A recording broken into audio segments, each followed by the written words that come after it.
मिक्री बिलावल की कर लेते हैं। आजकल वजीर ख़ारजा हमारे हिट है। खून मांगोगे खून देंगे, सर मांगोगे सर देंगे, मिठाई मांगोगे मिठाई नहीं देंगे। वो थोड़ा लंबा लंबा करके वाह वाह, बहुत आला।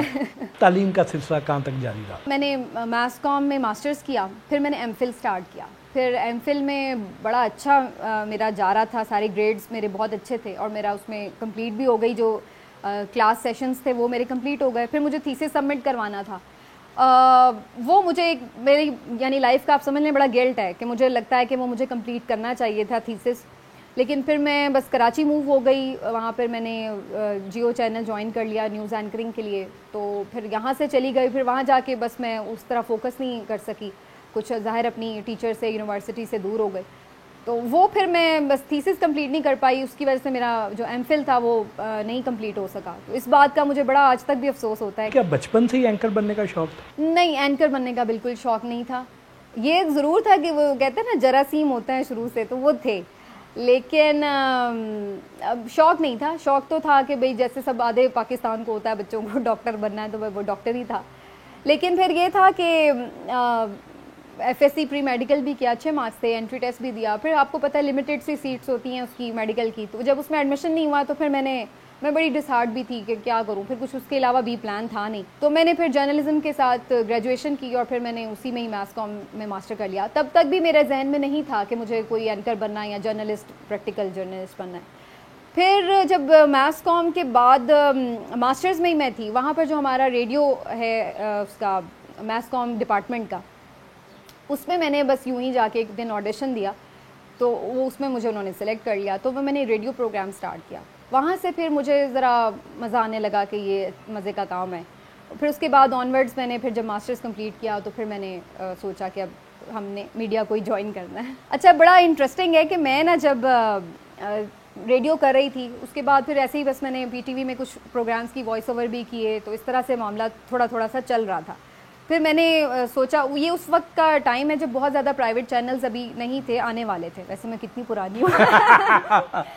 उसके बाद ये हुआ कि कुछ चैनल्स का हम सुन रहे थे उन दिनों में कि जी वो लॉन्च होने वाले हैं। तो मैंने सोचा कि मैं कुछ जाके ऑडिशन वगैरह दूँ, क्योंकि मुझे अच्छा, मैं आपको एक बचपन की आपने बात की थी तो उससे मुझे याद आया अभी कि जब मैं छोटी थी तो मेरे नाना अबू मुझे अक्सर कहा करते थे कि ना अखबार पढ़ के सुना दो। तो मैं उन्हें अखबार पढ़ के सुनाती थी तो वो बड़े खुश होते थे, कहते थे कि इतनी छोटी है और इतनी अच्छी इसकी उर्दू है ना, बड़ी साफ़ उर्दू है और बड़ी अच्छे से ये अखबार पढ़ती है, तो ये ना बड़ी होकर अखबारी नुमाइंदा बनेगी। कि वो छोटी सी मैं बिल्कुल थी और वो इस तरह कह दिया करते थे। तो जब मैं बड़ी हुई तो मेरे जहन में ऐसे आया, मैंने कहा बस यानी अब फील्ड भी है, अब पढ़ भी लिया है, तो चलो इसको मैं ना ऑडिशन को ट्राई करती हूँ न्यूज़ एंकरिंग में। और मैंने लाहौर में जितने चैनल्स थे सब में न्यूज़ एंकरिंग के लिए ऑडिशन दिया और मज़े की बात मुझे सब ने फेल कर दिया। अच्छा। सब जगह मैं रिजेक्ट हो गई। और फिर मैं यही समझा, मैंने कहा यार मैं नहीं बन सकती, शायद मैं नहीं इतना अच्छा कर रही हैं, जो भी क्राइटेरिया उस पर नहीं पूरा उतर रही। तो फिर मैंने वक्त न्यूज़ में एज ए रिपोर्टर ज्वाइन कर लिया। और फिर एक दिन बाय चांस मुझे मौका मिला कि एंकर कोई अवेलेबल ना हो जैसे, या किसी दोस्त ने कहा चलो मैं आप इसको ट्राई कर लें इस तरह से, तो वो फिर मैंने किया। उसमें फिर कुछ जहांदीदा जो देखने वाले होते हैं नज़र, उन्होंने नहीं आप तो बहुत अच्छा कर सकती हैं, आपको ग्रूम करना चाहिए इसमें। तो फिर वहाँ से सिलसिला शुरू हुआ। फिर वक्त न्यूज़ में काम किया, वहाँ पे मैंने काफ़ी सीखा, एंकरिंग भी की। फिर मैंने वहाँ पर मुख्तलिफ शोज़ होस्ट किए, ट्रांसमिशंस होस्ट की। फिर मैंने फील्ड रिपोर्टिंग की और बहुत टफ़ एरियाज़ में की। उस वक्त सवात में ऑपरेशंस चल रहे थे पाक फ़ौज के, राह निजात, राह रास्त, बुनेर, दीर, मालाकन एजेंसी, मोहम्मद एजेंसी, बाड़ा, खैबर। तो काफ़ी ज़्यादा आगे तक मुझे जाके मौका मिला काम करने का। तो वहाँ मैंने वो सारे ऑपरेशन कवर किए और वहाँ पे कवरेज की, उससे बड़ा मुझे एक्सपोजर भी मिला और लर्निंग एक्सपीरियंस। फिर इवेंचुअली मैंने मुझे इसी तरह से किसी ने कहा कि जियो में आप अप्लाई करें, और इस तरह फिर मैंने वहाँ अप्लाई किया। तो वो एक काफ़ी लंबा टाइम था, 2-3 दफ़ा ऑडिशंस और फिर रिटर्न टेस्ट भी। उस दौर में तो बड़े सख्त क्राइटेरिया हुआ करते थे ऑनेस्टली स्क्रीन पे आने के लिए। अब मुझे लगता है कि वो काफ़ी कम कर दिए तमाम चैनल्स ने। फिर मैंने खैर वहाँ पे उन्होंने जियो ने फिर मुझे हायर कर लिया। वहाँ पे फिर मैंने 2 साल ऑलमोस्ट काम किया और फिर इस तरह से फिर मुख्तलिफ चैनल्स में बस चलता रहा न्यूज़ एंकरिंग का सफ़र। कभी कोई ऐसी खबर जिसे ब्रेक करते हुए डर लगा हो? नहीं, डरती वर्ती नहीं हूँ ये है, डर वर कोई नहीं लगता। डर तो नहीं कभी लगा। हाँ, ये है कि कभी आप एक्स्ट्रॉर्डनरी एक्साइटेड होते हैं कोई खबर देते हुए, या कभी इमोशनल हो जाते हैं, या शायद बहुत अफसरदा भी हो जाते हैं कुछ खबरों के साथ, तो वो कभी फीलिंग्स आ जाती थी। लेकिन एज ए प्रोफेशनल मेरा ख्याल है कि हमें अपना जज्बात को कंट्रोल करना होता है, और वो हम कर लेते थे। साफियों को तो अक्सर धमकियाँ मिलती रहती हैं, क्या आपके साथ भी कभी ऐसा हुआ? ऐसी कोई डायरेक्ट तो मुझे बहुत ज़्यादा ऐसा उस तरह से नहीं धमकी मिली, लेकिन बस आपको मालूम ही है कि थोड़ा जैसे मुल्क के हालात होते हैं उसमें सब खुद से ही ये फील कर रहे होते हैं कि विजिलेंट हो जाना चाहिए, थोड़ी एहतियात करनी चाहिए, केयरफुल हो जाना चाहिए। तो ये काइंड ऑफ एक पूरा माहौल ही बन जाता है कि जिसमें आप ये महसूस कर रहे होते हैं कि कोई खौफ है कि कोई आपके लिए कोई बंदिश आ जाएगी, या कोई आपके लिए मसला ना बन जाए, कोई नौकरी पे ना बात आ जाए। तो इस तरह के खदशात कहीं आपके ऑटोमेटिकली जहन में होते हैं।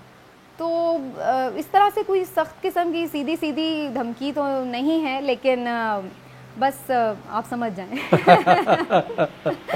क्या आपको भी कभी गाड़ी, प्लॉट या बंगले की ऑफर हुई? हाय प्लीज़ कोई कर दे। नहीं भट्टी साहब, शुक्र है अल्लाह का, कभी हुई नहीं है। और अगर हो भी जाए तो मेरा ख्याल है कोई फ़ायदा नहीं है उसका, क्योंकि मैंने कौन सा अवेल करनी है। तो बस कोशिश है, अल्हम्दुलिल्लाह माँ बाप ने एक चीज़ जिसको कहते हैं ना आपके ख़मीर में डाल दी हुई है, वो ये है कि ख़ुद भी हक हलाल उन्होंने कमाया और हमें खिलाया, और आगे हमारे अंदर भी ये तमीज़ डाल दी है कि आपने लुकमा कोई हराम का नहीं उठाना है। कभी कोई लिफाफा भी नहीं मिला? नहीं, लिफाफा भी नहीं मिला कभी नहीं। कैसी बदकिस्मत है आप। लिफाफे वाली पार्टियों की हमायत हम करते नहीं ना जो ऑफर करते हैं। हिमायत तो इनफैक्ट किसी भी पार्टी की नहीं है। असल में बहुत सारे लोग ये ख्याल करते हैं कि जी आजकल तो जर्नलिज्म है ही शायद ये कि जी या आप इस तरफ हैं या उस तरफ हैं, या आप एक तरफ की हिमायत कर रहे हैं या आप दूसरी तरफ की हिमायत कर रहे हैं। तो बुनियादी तौर पर ऐसा जर्नलिस्ट के लिए होना भी नहीं चाहिए आइडियली, और ऐसा है भी नहीं। बात यह है कि जब आप जिस वक्त सही है हमें उसकी बात करनी है। सहाफ़ती जिम्मेदारियाँ ज़्यादा मुश्किल हैं या घरेलू? मुझे लगता है घरेलू ज़्यादा मुश्किल हैं, क्योंकि दुनिया में सबसे मुश्किल काम है बच्चा आप पैदा करें और उसकी तरबियत करें। ये बहुत अल्लाह ताला ने बड़ी ज़िम्मेदारी औरत को दी है। तो अल्हम्दुलिल्लाह मेरे तो 4 हैं, तो माशाल्लाह उन सब की अच्छी तरबियत पे मेरा बहुत फोकस रहता है, होना चाहिए।